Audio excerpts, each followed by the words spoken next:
What's up, Union Arena players? I know this has been a little hot second since we had a video posted, but I figured it'd be a good time to post one for Monday. We should be getting back on a regular schedule shortly. It just, holidays are a little hectic and crazy for me. I can't get enough videos out because I spend a lot of time with my family, and you know, it's just good to just be around them and everything like that. So hopefully, guys, we're not upset about the lack of immense content, but hey, hopefully we can provide some more. So without further ado, let's get in the video and talk about it. So as you know, we have Red Riot Games sponsoring the channel. So this helps out if you guys are from Canada or you want something shipped around to US. If you guys can see, he has a lot of product and he will have Demon Slayer coming up. So taking a look here right now for Code Geass. He's got a lot of singles, if I remember correctly, if this thing would load. God, I hate sometimes when things won't load. But he's got a lot of singles across the board that give you a decent accessibility. He usually has an excessively large amount of play sets that you can easily get your cards you need. And they're all comparable prices, especially if you need one seller to ship you all. Might be your best way of doing it. So give your shot at checking out Red Riot Games online, see if it can fill the store order. He does have boxes at reasonable prices as well, if I was told. So if you guys need some boxes as well, he could help and hook you up. So hopefully this gets you into the game because we have Demon Slayer coming up soon. So first off, let's get into the tier list here.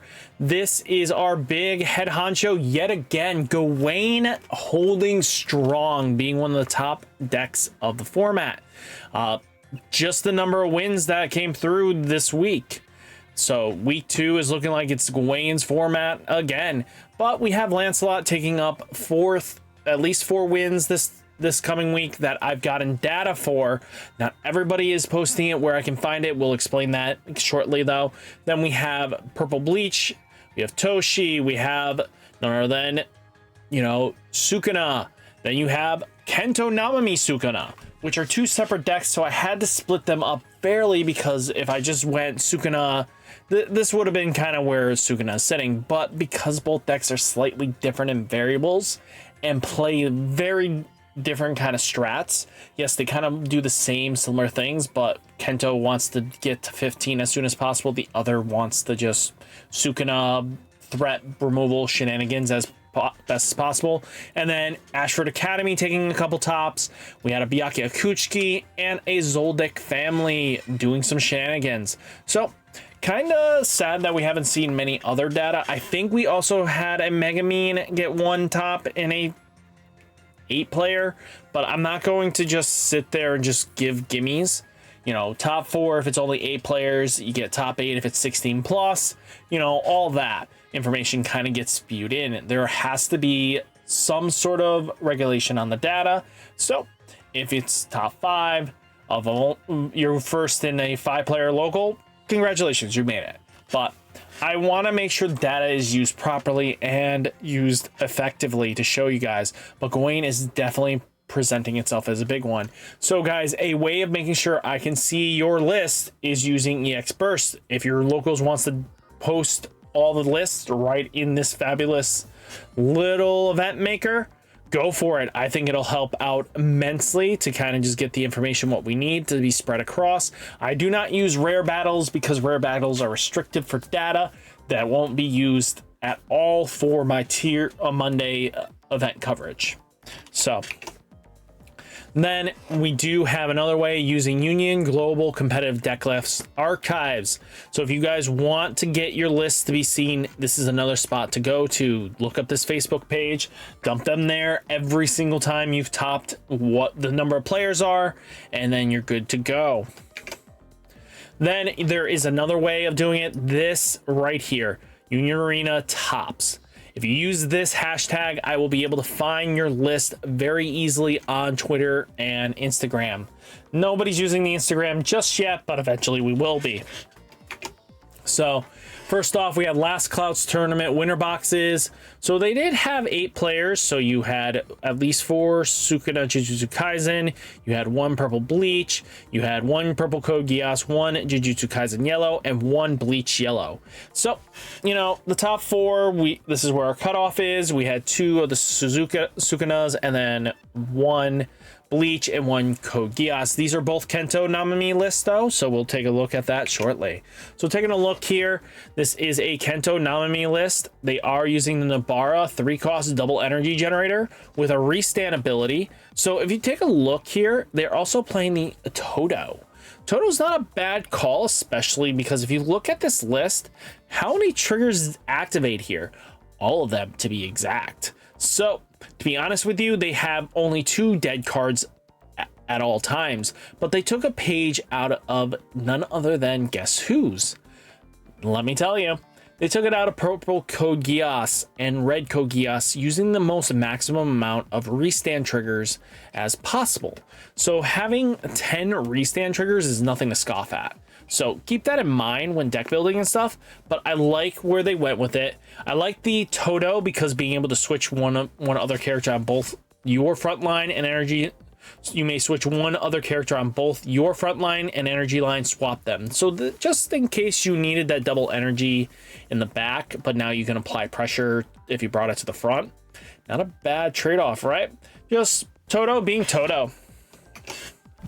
Then we do have Zilly. So Zilly's list, if you take a look, let's take a closer look here.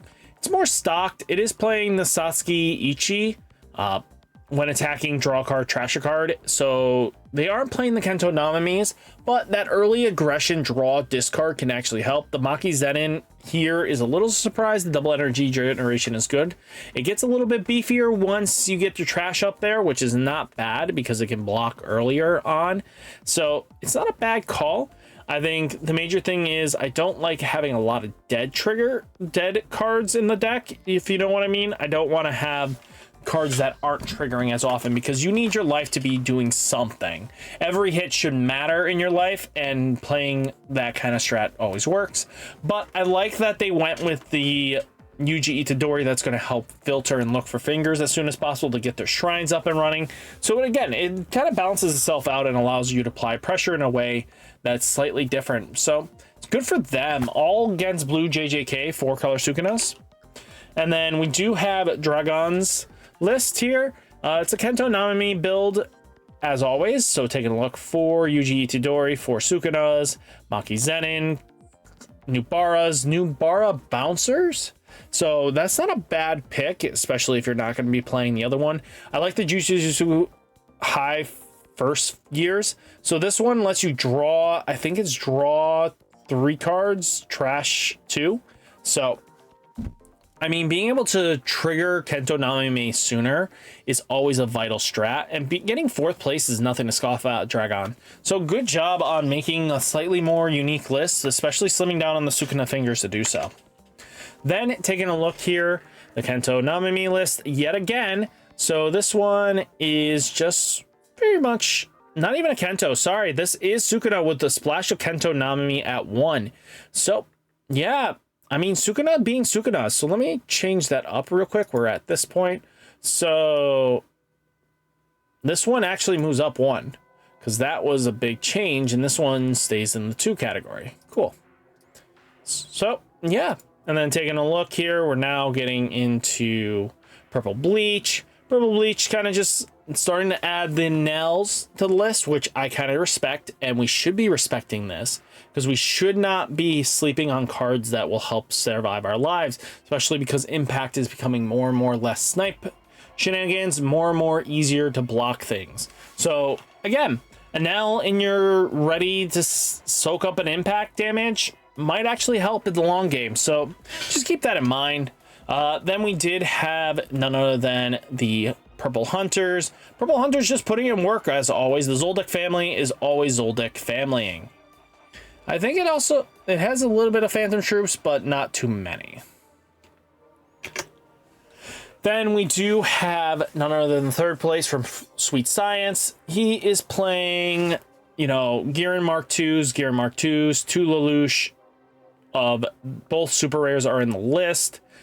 I mean, this is similar to what's his name's list that topped in the whatchamacallit event at Eggman's. So just keep that on your radar, what's going on. I think Gearin at 3, the force block impact Gearin gets a little bit better as time goes on.